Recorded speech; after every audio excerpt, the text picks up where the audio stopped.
Okay, everybody, this is Effie Brody.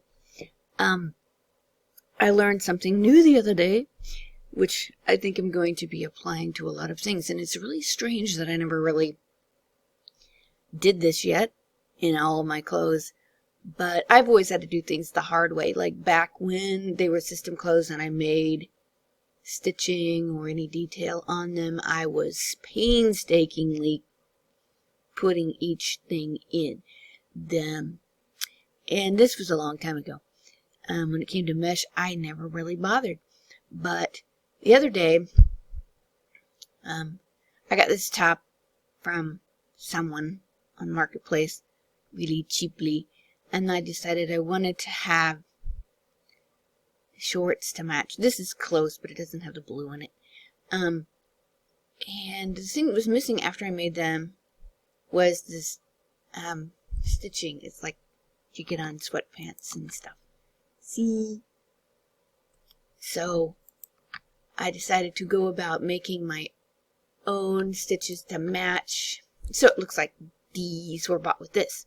You'd never think otherwise, right?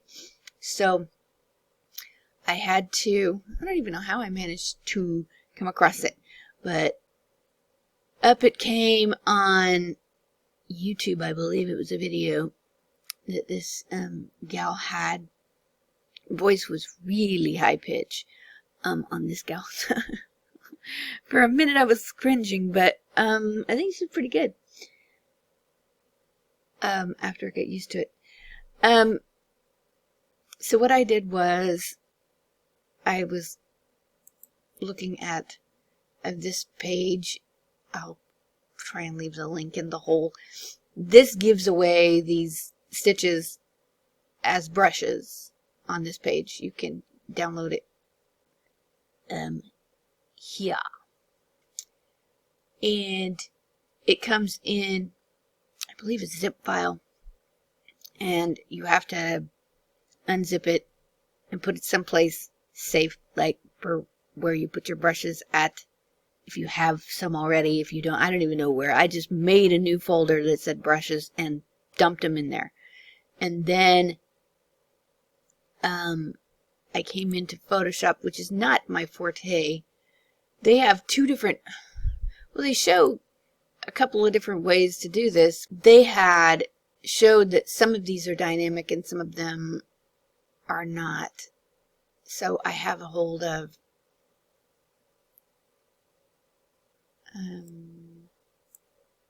this brush up here, this one with that particular stitching on. I had to, go down my brush. I had to install it.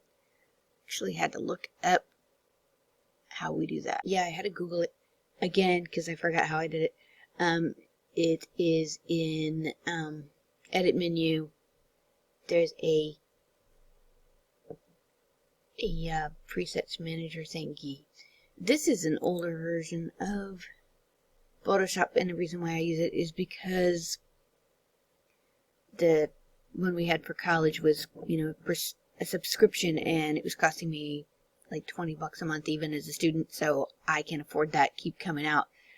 So this is an old version that you used to be able to, just install on your computer and have it here, and it's also the one that I use for the tattoos. So it is one of the, I think it's this, see, it's 5.1 extended or something like that. And you're in edit,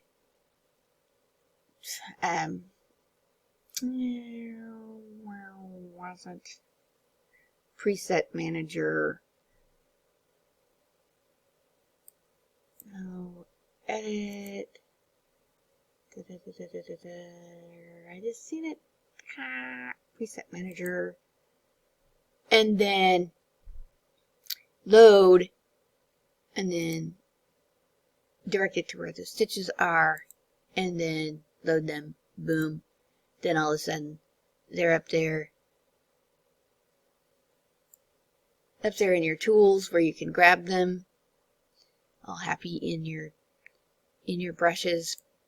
She did it to where it cleared out everything but those. I don't have that many installed.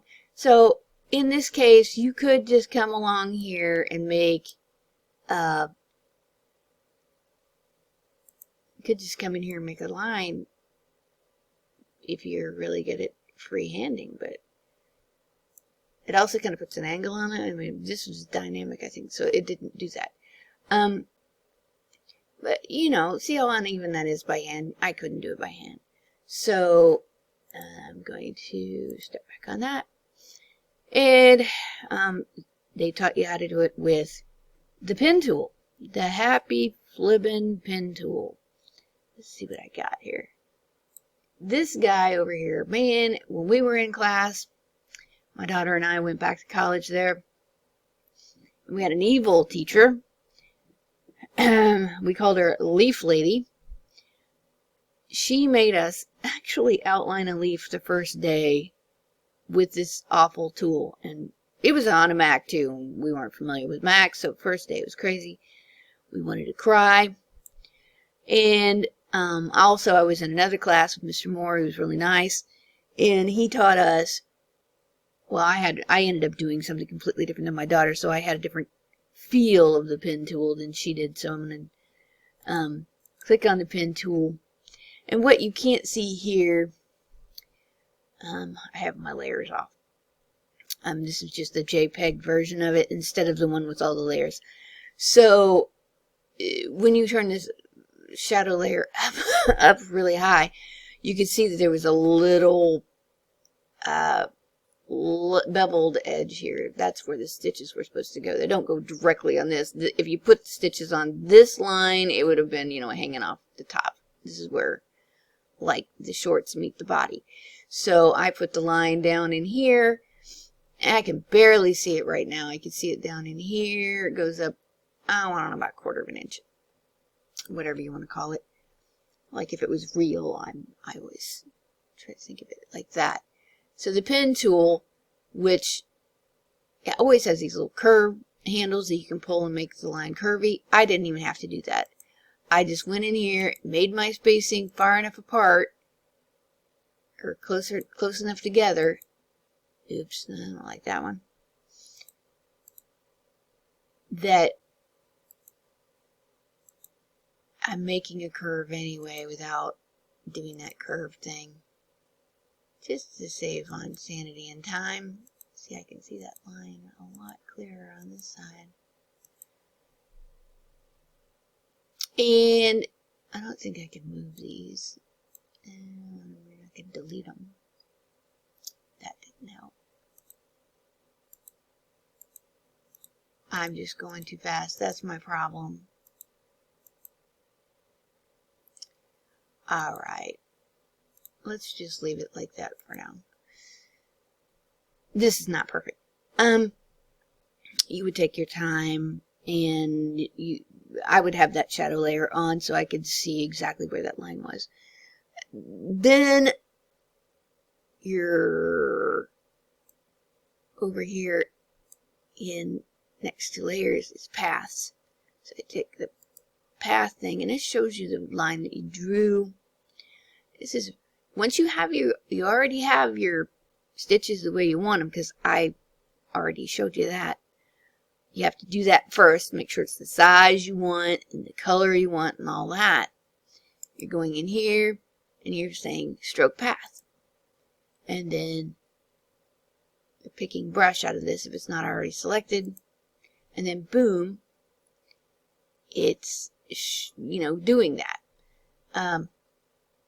Then, because it looks kind of funny with those dots in there, I'm going to delete the path. So you get what I'm saying here. And I keep grabbing my damn window. That's the problem with switching back and forth between Second Life and big program like this where I want the whole screen in. I don't want my whole Second Life screen in. I have too many personal things all around the edges. So, to go on the fly, that's how you do that. Again, I'm taking the pen tool and I'm going like blah, blah, blah, blah. See, I can barely see that stitch line, and it didn't really bother it to go down into the crotch, so I left it there.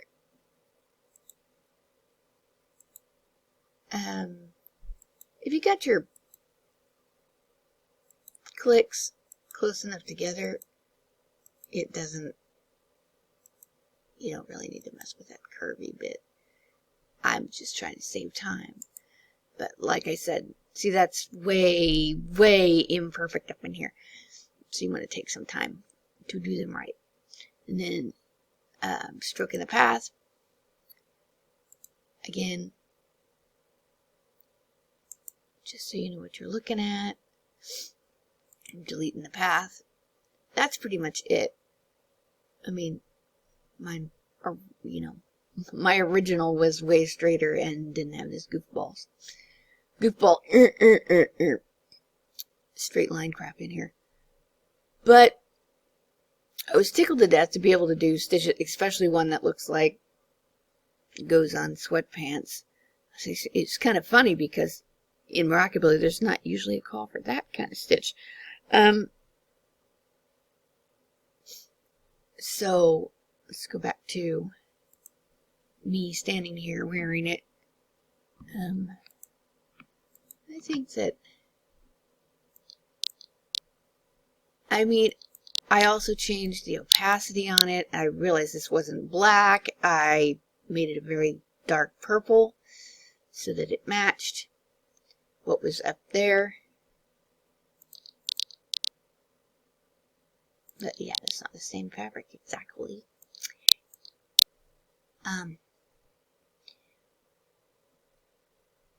I was pretty happy with that. As now, it totally matches somebody else's work, in a way. So, yeah, that's the thing. Also, if you go back into your brushes and you grab one of these stitches, you can just make a stitch line. I mean, I wouldn't do it with freehand. That's probably not the dynamic one, is it? Ooh. There's a difference between the ones that follow your mouse really closely and ones that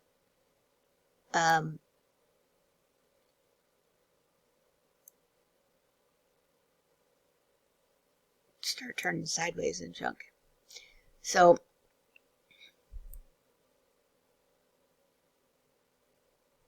you can draw a path with your stitches. Make any color you want. I would, yeah, if you want it to be precise, I would do the path tool. I would even, you know, get into there and use these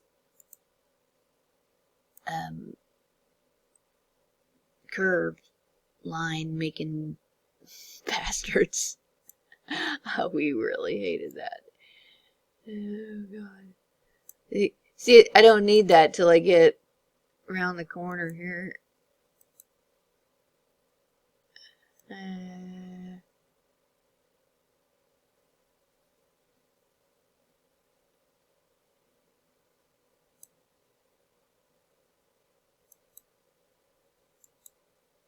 Yeah, I kind of didn't need that curve on that one. I should have deleted the alias, the little handle.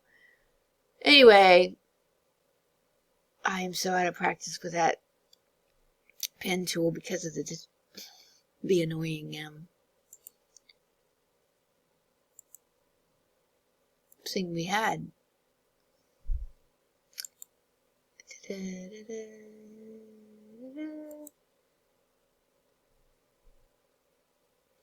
So, when you're making clothes in Second Life and you want them to have some stitches, you can get really precise with it.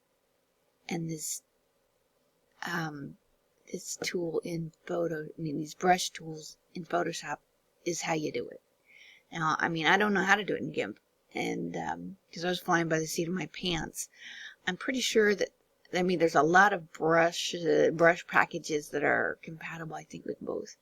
I have not tried to put them into GIMP yet. There's a lot to be learned in both areas.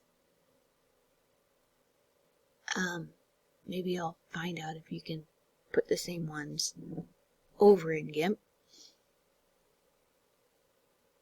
I'm having to constantly flip between GIMP and Photoshop. I use Photoshop for like anything with text on it now. I used to use PaintShop Pro for all the text. But it started acting wonky on me, and I can't remember why. Yeah, I remember what it was. Everything all of a sudden in PaintShop Pro 7 or well, not 7, 9 maybe, I don't know. Old.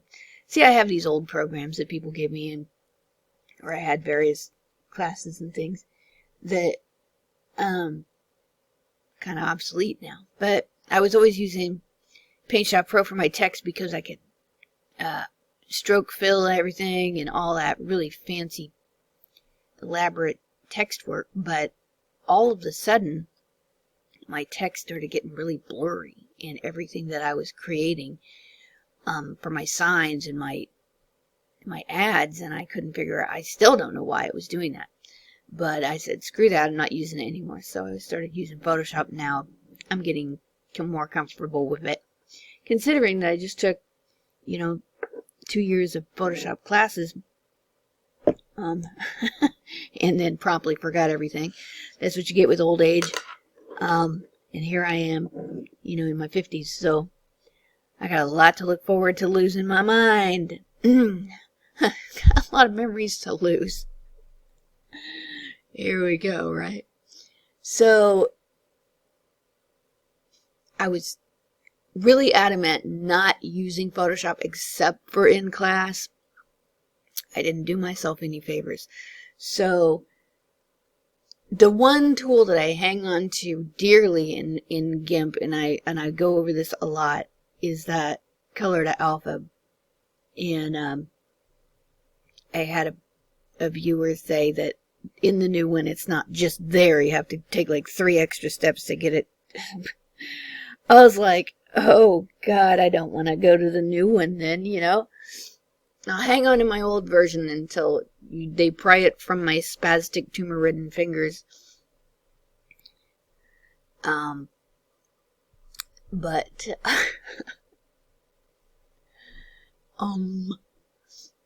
yeah, I'm not really a fan of updating to new programs if I'm gonna lose something, or if I gotta pay a subscription every month because I'm poor now. I'm extremely poor now. I don't even have my grant money anymore.